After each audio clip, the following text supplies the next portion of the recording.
श्री गणेशाय नमः। जय माँ दुर्गे। या देवी सर्वभूतेषु माँ कात्यायनी रूपेण संस्थितां नमस्तस्यै नमस्तस्यै नमस्तस्यै नमो नमः। सर्वमङ्गल्यमाङ्गल्ये शिवे सर्वादिसाधिके शरणे त्र्यम्बके गौरी नारायणी नमोस्तुते। जय माता दी। राधे राधे आप सभी को। आपके अपने YouTube चैनल सुनीता ज्ञान गंगा में आपका स्वागत है। आज कात्यायनी माँ का दिन है। कात्यायनी माता की पूजा अर्चना नवरात्रि के 6वें दिन की जाती है।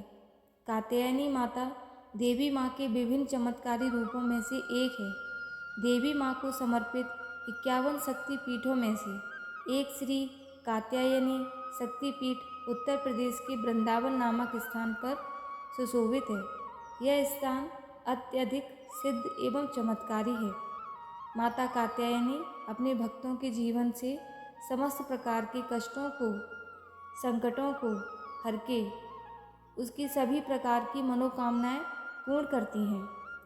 यदि आप भी माता कात्यायनी को प्रसन्न करके उनकी कृपा प्राप्त करना चाहते हैं तो नवरात्रि के 6वें दिन पूर्ण भक्ति भाव से माता रानी का पूजन अवश्य करें और कथा भी पढ़ें।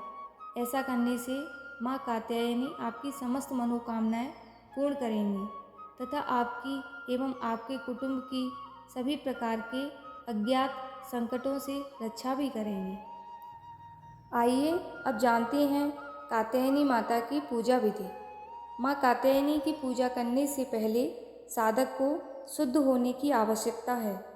साधक को पहले स्नान करके साफ वस्त्र धारण करने चाहिए। इसके बाद पहले कलश की स्थापना करके सभी देवी देवताओं को पूजा करनी चाहिए। उसके बाद ही माँ कात्यायनी की पूजा आरंभ करनी चाहिए। पूजन आरंभ करने से पहले हाथ में फूल लेकर या देवी सर्वभूतेषु शक्तिरूपेण संस्थिता नमस्तस्यै नमस्तस्यै नमस्तस्यै नमो नमः मंत्र का जाप करते हुए फूल को माँ चरणों में चढ़ा देना चाहिए। इसके बाद माँ को लाल वस्त्र, हल्दी की गांठ, पीले फूल, फल, नैवेद्य आदि चढ़ाएं और माँ का विधिवत पूजा करें। उनकी कथा अवश्य सुनें। माँ को शहद अत्यधिक प्रिय है। आइए अब सुनते हैं माँ कात्यायनी की पावन कथा। माँ का नाम कात्यायनी कैसे पड़ा, इसकी भी एक कथा है। कत नामक एक प्रसिद्ध महर्षि थे। उनके पुत्र ऋषि कात्य हुए। इन्हीं कात्य के गोत्र में विश्व प्रसिद्ध महर्षि कात्यायन उत्पन्न हुए थे। इन्होंने भगवती पराम्बा की उपासना करते हुए बहुत वर्षों तक बड़ी कठिन तपस्या की थी। उनकी इच्छा थी माँ भगवती उनके घर पुत्री के रूप में जन्म लें। माँ भगवती ने उनकी यह प्रार्थना स्वीकार कर ली। कुछ समय पश्चात जब दानव महिषासुर का अत्याचार पृथ्वी पर बढ़ गया तब भगवान ब्रह्मा, विष्णु, महेश तीनों ने अपने अपने तेज का अंश देकर महिषासुर के विनाश के लिए एक देवी को उत्पन्न किया। महर्षि कात्यायन ने सर्वप्रथम इनकी पूजा की। इसी कारण से यह कात्यायनी कहलाईं। ऐसी भी कथा मिलती है कि ये महर्षि कात्यायनी के वहाँ पुत्री रूप में उत्पन्न हुई थी। अश्विनी कृष्ण चतुर्दशी को जन्म लेकर शुक्ल सप्तमी, अष्टमी तथा नवमी तक 3 दिन इन्होंने कात्यायन ऋषि की पूजा ग्रहण कर दशमी को महिषासुर का वध किया था। माँ कात्यायनी अमोघ फलदायिनी है। भगवान कृष्ण को पति रूप में पाने के लिए ब्रज की गोपियों ने इन्हीं की पूजा कालिंदी यमुना के तट पर की थी। ये ब्रजमंडल की अधिष्ठात्री देवी के रूप में प्रतिष्ठित हैं। माँ कात्यायनी का स्वरूप अत्यंत चमकीला और भास्वर है। इनकी 4 भुजाएं हैं। माता जी का दाहिनी तरफ का ऊपर वाला हाथ अभय मुद्रा में तथा नीचे वाला वर मुद्रा में है। बाईं तरफ से ऊपर वाले हाथ में तलवार और नीचे वाले हाथ में कमल पुष्प सुशोभित है। इनका वाहन सिंह है। माँ कात्यायनी की भक्ति और उपासना द्वारा मनुष्य को बड़ी सरलता से अर्थ, धर्म, काम, मोक्ष चारों फलों की प्राप्ति होती है। वह इस लोक में स्थित रहकर भी अलौकिक तेज और प्रभाव से युक्त हो जाता है। अब मैं आपको देवी माँ की एक पावन कथा और सुनाने जा रही हूँ।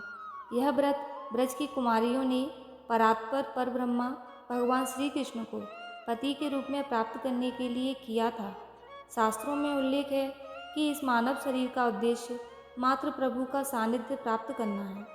इसके लिए अनेक मार्ग निर्दिष्ट हैं, जैसे भजन, कीर्तन, साधना, उपासना, सत्य भाषण, दान, दया, संयम, व्रतोपवास, अनुष्ठान इत्यादि। यदि मनुष्य एकाग्रचित्त होकर श्रद्धा भक्ति पूर्वक प्रयत्न करे तो इसी जन्म में भी जीवन के परम लक्ष्य को प्राप्त कर सकता है। आवश्यकता है मन की चंचलता तथा बहिर्मुखता को दूर कर उसे अंतर्मुखी मार्ग में लाने की, मन के प्रवाह को प्रतिकूल परिस्थितियों एवं दिशा से हटाकर अनुकूल परिस्थितियों एवं दिशा में मोड़ने की। ब्रज की गोपबालाएं तन मन धन से स्वयं को नंद नंदन सावले सलोने सरकार श्री कृष्ण पर न्यौछावर कर चुकी थीं। अब जीवन में इच्छा थी तो केवल एक बांके बिहारी यशोदा नंदन के चरणों का कृपा प्रसाद पाने की। सोते जागते, खाते पीते, चलते फिरते, उठते बैठते अर्थात जीवन की प्रत्येक गति में श्री कृष्ण ही बस रहे थे।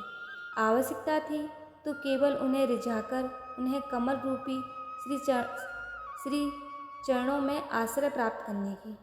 इन्हीं व्याकुलता के क्षणों में किसी ब्रज गोपी ने अपनी दादी नानी के मुख से सुन लिया कि कात्यायनी व्रत के अनुष्ठान से मनोवांछित वर प्राप्त होता है। बस फिर क्या था, ब्रज की सभी कुमारियों ने नंद बाबा के लाडले कामदेव की छवि को धूमिल करने वाले एवं सूर्य की आभा से भी अधिक दैदीप्यमान गोविंद माधव को प्राप्त करने के लिए मन बुद्धि में तीव्र उत्कंठा को समाये हुए सामूहिक रूप से कात्यायनी व्रत करने का संकल्प एक साथ ले डाला। ब्रज बालाओं ने अपने प्राण प्रियतम को प्राप्त करने के लिए माता कात्यायनी के पूजन का व्रत विशुद्ध भाव से प्रारंभ कर दिया। श्रीमद् भागवत महापुराण की कथा सुनाते हुए श्री सुखदेव जी कहते हैं, हेमंते प्रथमे मासे नंद ब्रज कुमार कहा। अब हेमंत ऋतु आई। उसके पहले ही महीने में अर्थात मार्गशीर्ष में नंद बाबा के ब्रज की कुमारियां कात्यायनी देवी की पूजा और व्रत करने लगीं। राजन, वे कुमारी कन्याएं पूर्व दिशा का क्षितिज लाल होते होते यमुना जल में स्नान कर ली थीं और तट पर ही देवी की बालुकामय मूर्ति बनाकर सुगंधित चंदन, फूलों के हार, भांति भांति के नैवेद्य, धूप, दीप, छोटी बड़ी भेंट की सामग्री, पल्लव, फल और चावल आदि से उनकी पूजा करती। साथ ही कात्यायनी महामाई, महायोगिनी, धीरस्वरी, नंद गोप सुतम देवी पतिम मे कुरु ते नमः इति मंत्रम जपन्यत्यस्ता पूजाम चक्रः कुमारिका। इस मंत्र का जप करती हुई वे कुमारियाँ देवी की आराधना करती थीं। इस प्रकार उन कुमारियों ने, जिनका मन श्री कृष्ण पर न्यौछावर हो चुका था, इस संकल्प के साथ 1 महीने तक भद्रकाली की भली भांति पूजा की कि नंद नंदन श्याम सुंदर ही हमारे पति हों।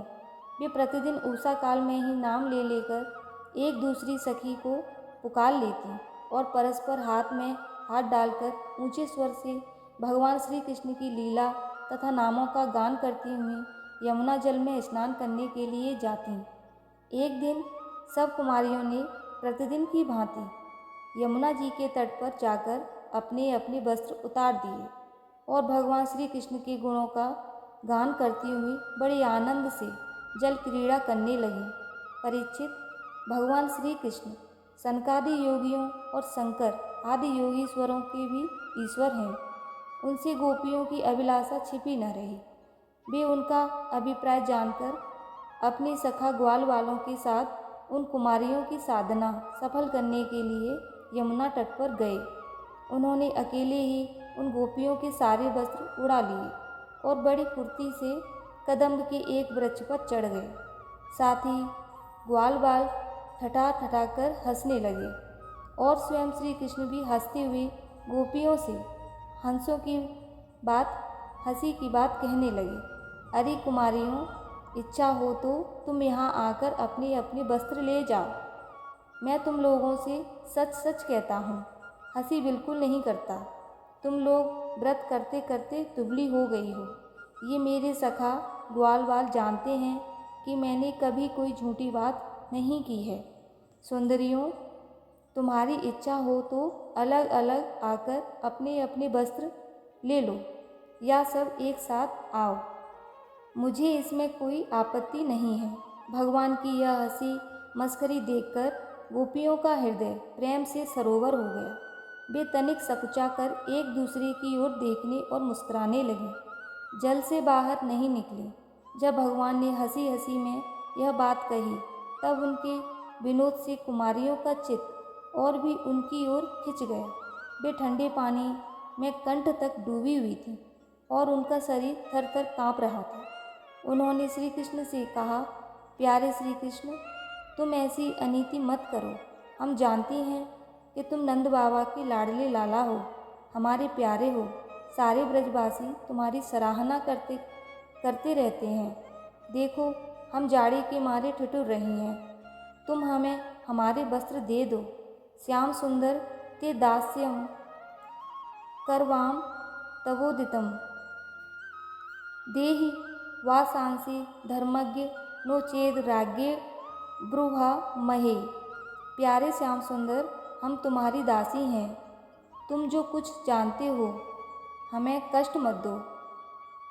हमारे वस्त्र हमें दे दो, नहीं तो हम जाकर नंद बाबा से कह देंगे, भवत्ते यदि मे दास्यो मयुक्ता वा कारिष्यत अत्रास्यगत्य स्ववासांसी प्रतीक्षतु शुचि स्मिता।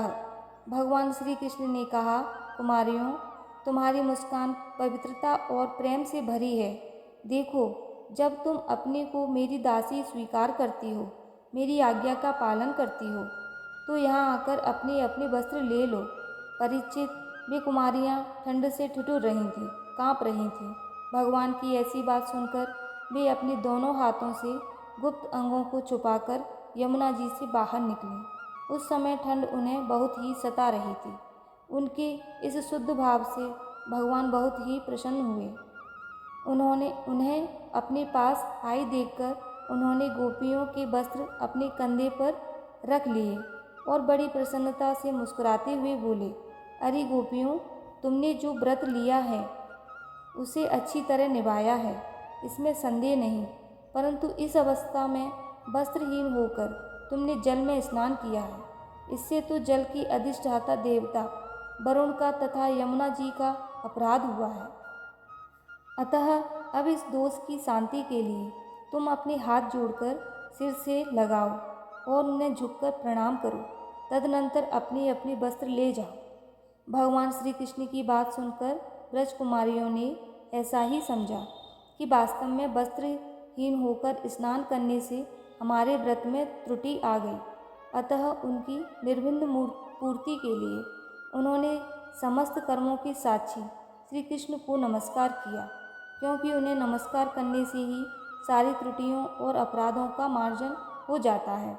जब यशोदानंदन भगवान श्री कृष्ण ने देखा कि सब की सब कुमारियाँ मेरी आज्ञा के अनुसार प्रणाम कर रही हैं, तब वे बहुत ही प्रसन्न हुए। उनके हृदय में करुणा उमड़ आई और उन्होंने उनके वस्त्र दे दिए। प्रिय परीक्षित, श्री कृष्ण ने कुमारियों से छल भरी बातें की, उनका लज्जा संकोच छुड़ाया, हंसी की और उन्हें कठपुतलियों के समान नचाया, यहाँ तक कि उनके वस्त्र तक हर लिए। फिर भी वे उनसे रुष्ट नहीं हुई। उनकी यह चेष्टाओं को दोष नहीं माना। बल्कि अपने प्रियतम के संग वे वे और भी प्रसन्न हुई। परीक्षित, गोपियों ने अपने अपने वस्त्र पहन लिए, परंतु श्री कृष्ण ने उनके चित्त को इस प्रकार अपने बस में कर रखा था कि वे वहाँ से एक पग भी न चल सकें। अपने प्रियतम के समागम के लिए सजकर वे उन्हीं की ओर लजीले चितवन से निहारती रहीं।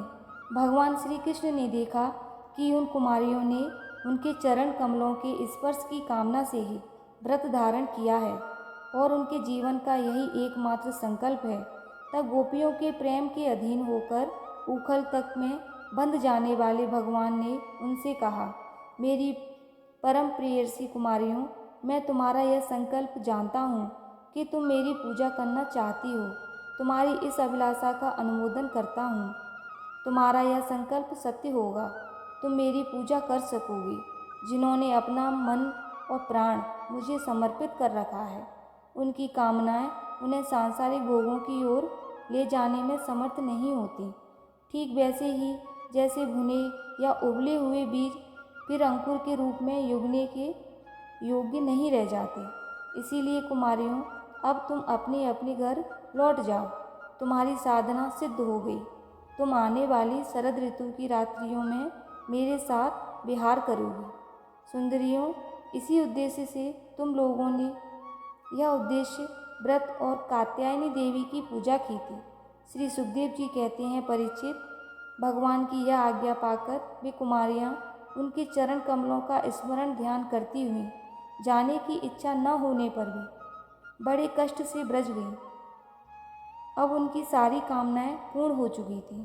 गोपिकाओं के कात्यायनी व्रत की इस कथा के द्वारा साधना विषयक कुछ ऐसे महत्वपूर्ण तत्वों की ओर संकेत किया गया है जिन्हें हृदयंगम करके कोई भी व्रतकर्ता साधक मनोवांछित फल प्राप्त कर सकता है। वे ध्यातव्य सूत्र निम्न इस प्रकार हैं। इतना ही नहीं, भगवान की कृपा ही सहज भी प्राप्त हो जाती है। व्रत के अनुष्ठान काल में संकल्प की दृढ़ता, नियम पालन की कठोरता, पूर्ण श्रद्धा और अनन्य भाव अत्यंत आवश्यक है। सच्ची लगन से उपासना करने पर भगवान भक्तों के समीप स्वयं ही चले आते हैं। जो जिस संकल्प से व्रत करता है उसे वैसे ही फल की प्राप्ति होती है। भगवान को शील, संकोच, लज्जा आदि किसी प्रकार का आवरण स्वीकार्य नहीं। इसीलिए वे व्रतकर्ता के लिए तब तक सुलभ नहीं होते जब तक वह अपनी स्वाभाविक दशा में आत्मसमर्पण नहीं कर देता। सच है, अपने अहम के आवरण को त्याग कर ही कोई भक्त भाग्यवती गोपियों के सदृश भगवान का अनुग्रह प्राप्त कर सकता है। तो ये थी देवी माँ की यह पावन कथा। माँ कात्यायनी आपकी समस्त मनोकामनाओं को पूर्ण करे और आपके घर में आनंद मंगल बने रहे। राधे राधे। जय माता दी।